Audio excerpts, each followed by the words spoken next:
Without the Iron Dome, Israel would be in perpetually grave danger. Its short-range but highly effective mobile interceptors have to date blown many thousands of incoming rockets out of the sky. But the Iron Dome alone could not have repelled Iran's massive aerial attack this weekend. The source of the attack, multi-pronged, with missiles and drones launching not just from Iran itself, but also from Iraq, Syria, and Yemen. The nature of the attack also varied. Suicide drones, cruise missiles, ballistic missiles, and the timing of the attack staggered. With the relatively slow-moving drones being sent in first, Iran's cruise missiles fired about an hour later, and the strongest salvo coming last. Ballistic missiles, able to close the gap between Iran and Israel in a matter of minutes, all timed to strike at roughly the same moment. No, the Iron Dome was just one piece of Israel's defense puzzle. Two others, David Sling and Arrow 3, have dramatically different capabilities, different ranges, and even different approaches to destroying incoming missiles and aircraft. Then, on top of all three, Israel has one other trump card. Let's go through it.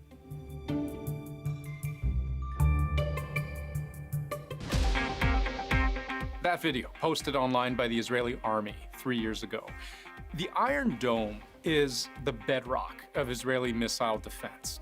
It's nimble and especially useful when the attacker is launching rockets from just outside your doorstep. Tonight, Israel's Iron Dome intercepting a barrage of rockets fired by Iran-backed militia group Hezbollah. At least 2,200 rockets were fired towards Israel. We're seeing a massive barrage of Iron Dome intercepts in the sky. This is the most used air defense system, missile defense system in the world by far. The Iron Dome makes headlines because it's the main line of defense against incoming attacks from Hamas and Hezbollah rockets, from Gaza and along Israel's border with other countries. They're literally on wheels, so they can move, and they do often move to keep the enemy guessing. And there are thought to be at least 10 Iron Dome batteries, each capable of firing 20 Tamir missiles in quick succession. Now, the Wall Street Journal actually did a pretty nice explainer specifically about the Iron Dome a few years ago, showing how it's made up of three parts.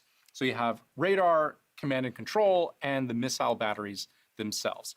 Radar to detect enemy missile launches in real time as they happen, relaying information about an incoming rocket's speed and trajectory to a nerve center, which then must determine where the attack is actually headed. So is it going towards people or key military assets?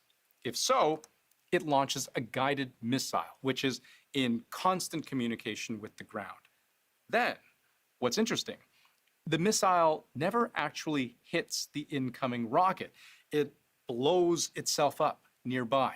It's a proximity interceptor, and that explosion is what knocks out the target. The advantage of a proximity system is just that. In other words, you don't actually have to hit the target missile. You can just come close enough. Israel's army says the Iron Dome boasts a 90% success rate, but I will add, that number is heavily disputed. Partly because the Iron Dome doesn't actually try to intercept all incoming rockets, only those heading towards strategic targets, and partly because there's no clear accounting of successes and failures beyond what Israel says itself. Either way, the Iron Dome is a base layer of Israel's missile defense. To reach further afield, Israel relies on very different technology. For the first time, the David Sling was put into operational use, intercepting 2 Islamic Jihad rockets. David Sling, shown in this military handout video, is a relatively new addition to Israel's defensive capability. According to the Israeli army, its first successful real-world launch was only about a year ago against 2 incoming rockets, both fired by the Islamic Jihad, one against Jerusalem, the other against Tel Aviv. David Sling has a much longer range than the Iron Dome, hundreds of kilometers. It also can take out a wider range of targets, not just the rockets, but cruise missiles and even ballistic missiles. David's Sling missiles have two-stage propulsion. So stage one is launch. Once it burns out, it separates. Then the second system takes over to carry the missile to its target. This second stage gives it more power, more speed, more range. It also launches vertically, meaning it can change course in 360 degrees depending on where its target is coming from. And unlike the Iron Dome, David's Sling fires hit-to-kill interceptors. What that means is you have these kind of sophisticated sensors on board and these guidance systems that track the incoming threat, and the missile slams directly into its target. Seems to be quite effective. We can say that the system as a whole was extremely successful. This was the proof. This was the first real challenge. These were large numbers. Most experts did not think that Iran would launch this volume of missiles, and it was extremely effective. But even then, these aren't the biggest weapons in Israel's defensive arsenal. It is capable of firing at targets much farther away and at incredible speed. Part of the system that operates at the highest altitude is the Arrow 3 system. And that is really designed to intercept ballistic missiles that are traveling on a trajectory through space. The Arrow series of missiles may be the first ever instance of space warfare humanity has ever seen. Last October, a few weeks after the October 7th attack by Hamas, Israel's Arrow 2 intercepted a long-range ballistic missile fired from Houthis in Yemen. That interception happened high above the Earth's atmosphere, literally in space. A little over a week later, an Arrow 3 intercepted another missile from Yemen, this one targeting Israel's southern city of Eilat. And it's hard to know for sure. There's no clear data on this, but it's believed the Arrow Defense Network, which is what you're seeing here in this Israeli Ministry of Defense handout video, is what Israel relied on to stop most of the more than 100 Iranian ballistic missiles let loose this past Saturday.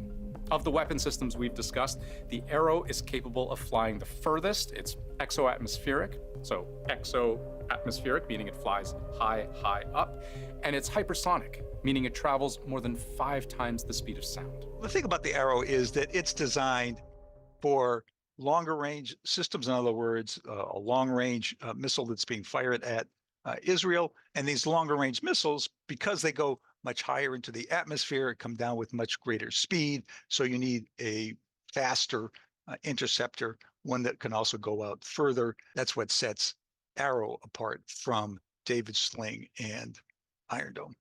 The Arrow 3 can even be launched into space before knowing where the target missile is going. It can change direction dramatically mid-flight, and kind of like an eagle spotting its prey, it can dive bomb, slamming directly into the incoming threat. Hit to kill. You know, I started by saying that the Iron Dome alone doesn't explain how Israel was able to so effectively repel Iran's attack. But even these 3 systems working together don't give us a full picture of what defenses Israel can count on, because for that, we have to look well outside Israel's borders. According to various media reports, 2 U.S. squadrons of F-15 Strike Eagles took down dozens of attack drones in midair heading towards Israel. 2 Navy destroyers in the Mediterranean intercepted several ballistic missiles, some of which, both a missile and a number of drones, hadn't even been launched. They were struck and destroyed preemptively in Houthi-controlled parts of Yemen. In all, according to U.S. Central Command, it destroyed more than 80 suicide drones and at least 6 ballistic missiles intended to strike Israel from Iran and Yemen. The UK's Prime Minister confirmed his country's Typhoon jets also shot down a number of Iranian drones. Jordan, too, says it intercepted some number of flying objects that entered its airspace. And other countries, like Saudi Arabia, provided intelligence. The allyship is extremely important to Israel. And, Israel is a very small country geographically. In terms of its size, it has a very advanced military, but it is very reliant on assistance, especially from the U.S. Israel has proven incredibly resilient to attack. There is no precedent for this kind of assault on this scale from Iran. But bear in mind, it also knew this attack was coming. It attacked Iran's consulate in Syria 2 weeks ago, killing 2 Iranian generals. It likely would have expected retaliation, and it had at least days of advance warning from the United States that drones and missiles would soon be on the way.